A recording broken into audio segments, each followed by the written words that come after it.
Hi, my name is Danielle Labonté. I'm an emerging photo-based artist living in Ottawa, but soon moving to Victoria in British Columbia. After a long career as a public servant, photography, which was a hobby, has evolved into an artistic practice for me. So I'd like to begin by giving you a bit of context for my portfolio.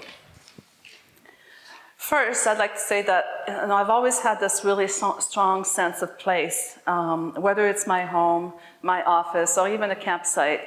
Having space around me and things to look at that are beautiful has always been really important to me.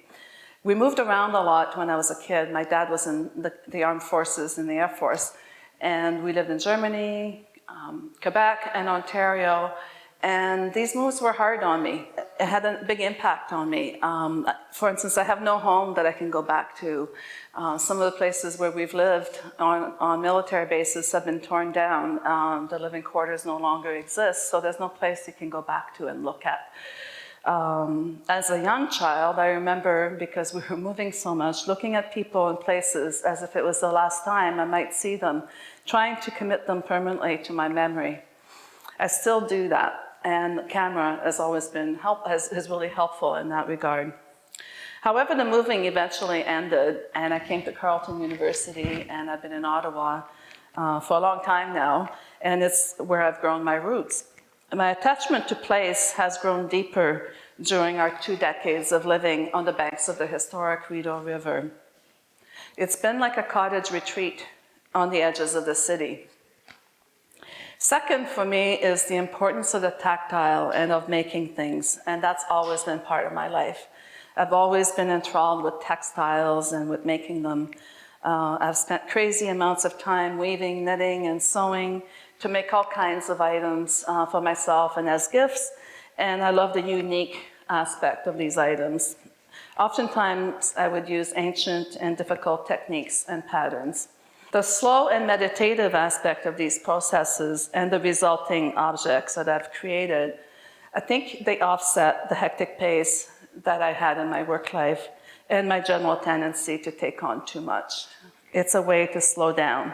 And the more complex the process, the more appeal it has to me, as it fully absorbs my attention and lets me wind down from real life pressures. The learning and the mastery of a process satisfies a primal achievement need in me. And also, I love to continuously be learning, so that's what it accomplishes. The final object is also unique and irreproducible, and that's another feature that pulls me in. So now I'd like to turn to my process here. And just like I love making textiles, at SPAO, I've been drawn into the darkroom because of its hands-on approach. And I also love the slowness of the process. It makes me lose sense of time.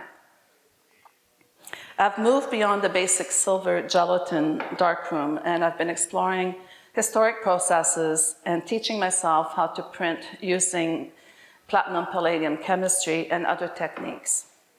The handmade print fascinates me. As part of the COVID cohort, my world became much smaller during the various lockdowns and other restrictions that we've all been subject to. I had to define the content of my work and how I would produce it without being able to leave home and with limited access to SPAO's well-equipped darkroom. It's been a challenge to get set up with all the gear I needed to work autonomously from home. Researching what I needed and then trying to source it has proven more difficult than I would have expected.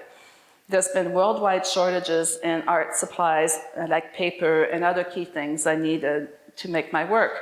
That's added to the challenge and also to my determination to find a way to make it work. So to finally turn to the theme of my work, of my portfolio, which I'm calling Passages. For the past 2 decades, we've lived on a large, rambling, rural property on the edges of the Rideau River and adjacent to a big wetland full of wildlife and birds. It's been an idyllic haven close to the city. But in recent years, new housing developments have sprung up all around us and keep creeping closer. And that's really changed the essence of what drew us to this property.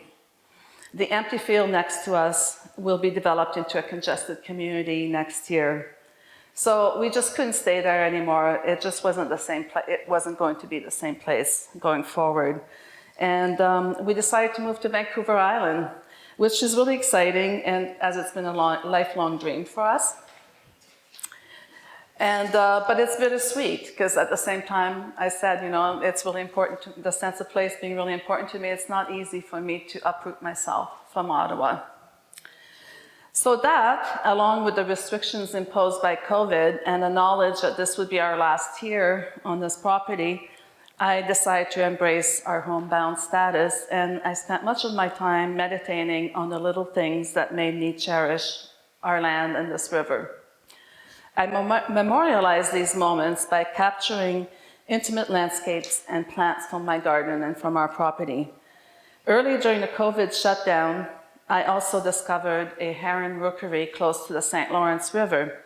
And for a couple of months in the spring of 2020, this became a source of refuge for me while I watched the herons engage in their mating rituals, in raising their little families, and then eventually leaving their nests.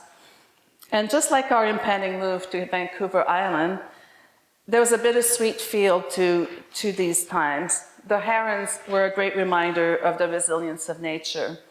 At the rookery, the pandemic did not exist. So my project honors a time that will never be again. My portfolio is a set of handmade prints that I created in the home that I love. The prints show moments that might otherwise have gone unnoticed. The trees that shaded me while I sat on the dock or on our deck, the branches swaying in the wind over the Rideau River, and the way the light hits the top of our barn, the common plants of the area's graceful parenting that pulled me in through the darkness of the early days of the pandemic. These are the subjects of my portfolio. The platinum palladium process, in my view, gives a sense of timelessness and immortalizes the surroundings I have loved so much. As I pursue my artistic journey from the other side of the country, I will continue to use historic processes and to rely on the natural world for my inspiration. While this project was largely about leaving, I expect that future work will lean heavily on the discovery of my new surroundings, hopefully with more freedom than what we've had this past year. So in closing, I hope you get to see my work, and you can find it also on my website at daniellelabonté.com. Thank you.